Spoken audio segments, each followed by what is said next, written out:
Well, hey there, everyone, and welcome back to Stuff in Excel. I'm Richard, and in this series of videos, what I'm going to do is take a look at Power BI.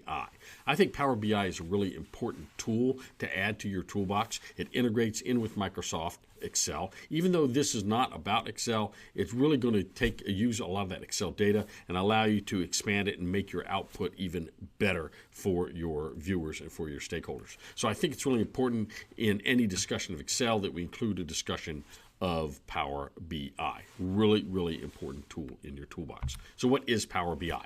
Well, Power BI, first of all, is created by Microsoft. It's a Microsoft product, and it integrates in with Excel.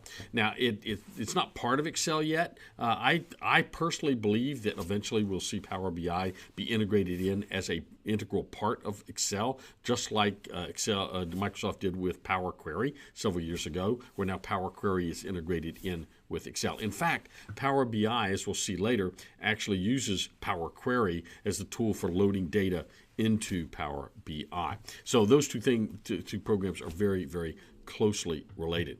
Now, it's a data analytics tool that allows you to take data from a lot of different sources and put it into a really powerful visualized format, and allows you to build dashboards really, really easily, dashboards that are interactive and they can be distributed throughout the organization for other people to use. So there's two parts to Power BI that you need to be familiar with. The first is what we refer to as the designer side, and the second is what we refer to as the consumer side. Now, the designer side that's what you would normally think. That's where you are going to be creating the Power BI visualizations and dashboards. You're going to be taking the data, figuring out what kind of visualizations you want, making that data interactive so that you can update it at will.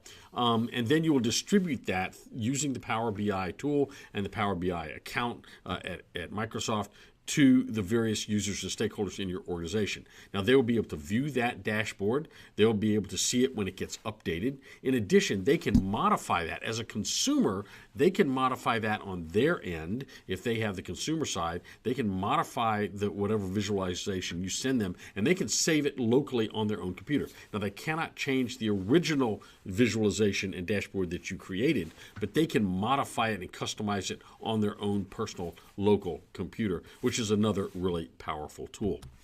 So you're going to need the most up-to-date operating system. I think probably you should expect to be using, at this point, Windows 10 or Windows 11. You're going to need a minimum RAM of 2 gigabytes. So some places will say 1 gigabyte. I think it's safe to say 2. And Microsoft recommends 4 gigabytes of RAM.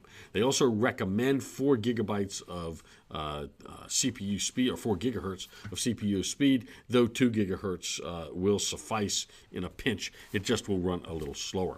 Now, you're going to need a minimum resolution on your screen of 1140 by 900 or 1600 by 900. Now, the reason for that is that there's going to be tools at the bottom of the screen that if you don't have one of these two resolutions, you're not going to be able to see those tools and you're not going to be able to use them. So you've got to make sure and have the right resolution on your screen before you get started with Power BI. You're also going to need a Power BI account, and you're going to need the Power BI desktop. Now, you can use Power BI that comes with Microsoft Office 365. I don't particularly care for that version. It looks a little different than desktop. It's not quite as robust and powerful, I don't think, as the desktop version. Doesn't have all the tools readily accessible. To me, the desktop version is much more intuitive and much more familiar to me. The interface looks a lot different. And so all my videos will be using the Microsoft Office desktop version of Power BI. I won't be using the 365 version of it. But you can. It's just going to look and feel a little different and won't be quite as robust as the desktop version is. Now, there's other tools within Power BI, like Power BI Server and some other tools. I'm not going to look at those. I'm just looking at the introduction of how to use Power BI Desktop. So to sign up for your account at Power BI, you're going to need to go to this website that I've got listed on the screen. Now, if your organization already has Office 365 as part of their environment that they're working in, you will already have an account at Microsoft for that you can use for this Power BI tool. You'll just need to get from your IT department the login credentials that you need. Usually it's going to be the same login credentials that you would use anytime you log into Office 365 in your organization. So let's talk a little bit more about Power BI, what it is, and how we actually get it loaded onto our machines. So as I said, it's a data analytics tool. It allows you to draw inferences from a lot of data from a lot of different sources. You're going to be really surprised when you see how many different data source possibilities you have. So it doesn't have to come from Microsoft, though in my case, I generally use Microsoft data, is what I tend to use. It's a program created by Microsoft. It's not dependent on Excel. You can run Power BI independent of Excel. You don't have to have Excel in order to use Power BI. It's just a really, really powerful tool. It integrates extremely well with all other Microsoft products. It can be used, as I said, with data from many different sources. As I said, it's going to work best with 2 gigabytes of data, though some places are 2 gigabytes of RAM, though some will recommend that 1 gigabyte will work. I don't really find 1 gigabyte to be sufficient. I prefer 2 or more.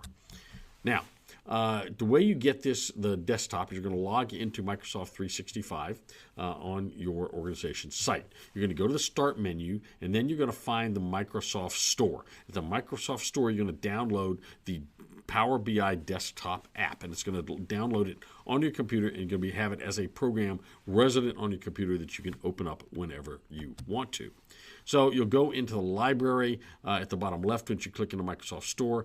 If Microsoft BI doesn't show up, you're going to go to just go to that library and look for all. You'll find it in there. Now mine is already showing. You see at the top of the screen. That's because I've already downloaded it onto my computer. So that's why it already says the Power BI desktop there. Now, once you're at that Power BI screen, you're going to see an option to download Power BI. And now, so again, if your Office has 365, Power BI desktop will be a free download for you. It comes with Microsoft Office 365.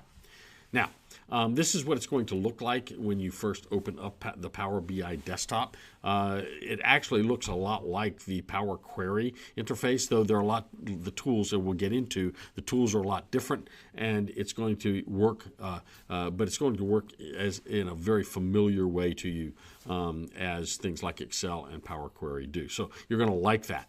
Now, if you're another way to get Power BI desktop is to go through Outlook. So when you go to Outlook, you're going to see this waffle up here in the upper left of Outlook, and you're going to click on that. Now, the version you're going to get, again, is not exactly the same, as you'll see in a moment. It doesn't look exactly the same as the Power BI desktop. So you're going to click on that waffle, and it's going to give you a list of apps that you can download in Microsoft Office 365. If it's not on your list, click All Apps, and it will search for that. Now, when you find it, you'll click on it, and if you click a New Report, you're going to get a screen that looks like this. And it's, again, it looks similar to what you saw before, but not exactly. Now, what I want you to focus on is the wording down at the bottom. If you'll notice, what I want you to do is I want you to click where it says to download the Power BI desktop here. So now I'll make that a little bigger so you can see it. You can download the Power BI desktop from there, and that's what you want to do. Because once you're into the 365, it gives you the option to download the desktop version, and I think that's the version that you will be most happy using. Okay, so now that we know exactly how to get Power BI onto our desktops, let's go take a look in the next video at what the interface looks like and how we use that interface.